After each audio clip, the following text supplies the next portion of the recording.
So we're back today. What is I'm going to teach you how to put a hook on your fishing rod. Basically, you've got your standard spinning rod. A spinning rod consists of a wee reel and your long butt. You get a boat rod, a spinning rod, a coarse rod, a fly rod which is long with a wee reel at the bottom of the shank, but up here we've got in the middle of the shaft we've got the spinning reel and my fishing gut. This is good for catching eels, trout, salmon, sea trout, grayling, whatever you want, but basically you're not allowed to, by law, fish for trout and salmon with this. So what I'm going to do here is I'm going to actually take what I've already got rigged up, a setup in my hook. I don't know if you can see this. Yes, there you go. I'm going to take this off and I'm going to show you how we retie it. So, just 2 seconds here, and we'll get some tools, pair of scepters. Not that I would use these if I was going fishing. Insane. But no, this is something I think everybody seems to have forgotten. So I think it's only in my best interest to be teaching kids this or adults. So what you do is you get basically this. You get your hook, which consists, that's a size 18 I think, or a 20. You get hooks, when they go up in size, go down, when they go up in size, they go down in size. If they're smaller, if it's a size 4, it's a big hook. That's about a 5 in fact. So what we're going to do is we're going to make a blood knot. Basically what I do is I take that, I put the gut through the eye, and then basically once I've got that shredded, 2 minutes, these are new hooks. So sometimes if you get plastic on the eye of the hook, what you better do is get another hook and just put it through the eye. But as you can see there, I've shredded it through one side, blah.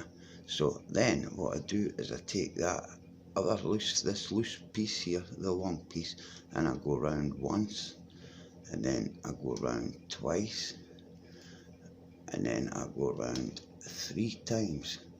Then we have a good blood knot. This will stop you from losing your fish or your hook when you're fishing.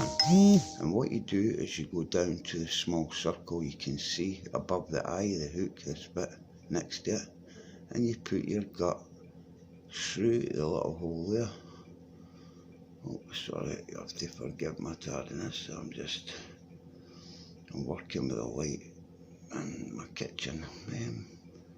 Right, so we put the, my gosh, come on, that's terrible. Right, we put that through there like that. I'm trying to get it so you can see, and I can too, of course. That goes through there like that, and then when I push it, I pull that little bit tight, and when I pull it, I do that, see? And the knot then comes down, and we end up with a perfect knot. And as you'll see in a second, you see that, it's perfect, the join on it. But what we then do is we remove the small bit of plastic gut here down to there, and then that's you got your perfect hook at the bottom. Now there is a difference for bottom fishing to sea fishing and fly fishing. Fly fishing consists of flies, and you use them wet fly, dry fly. Dry fly you have to whip, wet fly you run up and down river runs.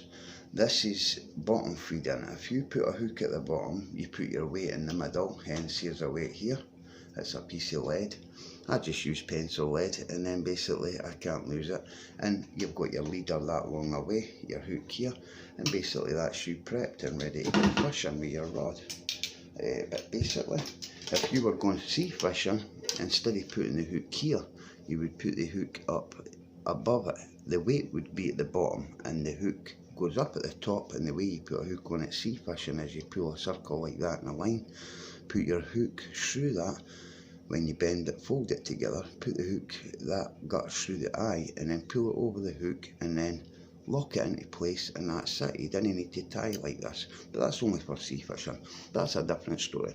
But if you're doing coarse fishing, that's your best and greatest knot you'll ever use when it comes to keeping your fish. So I hope you maybe learned something with this, and I'll keep on doing it. I do that many different things. Maybe next time we'll catch a fish. Have a nice day.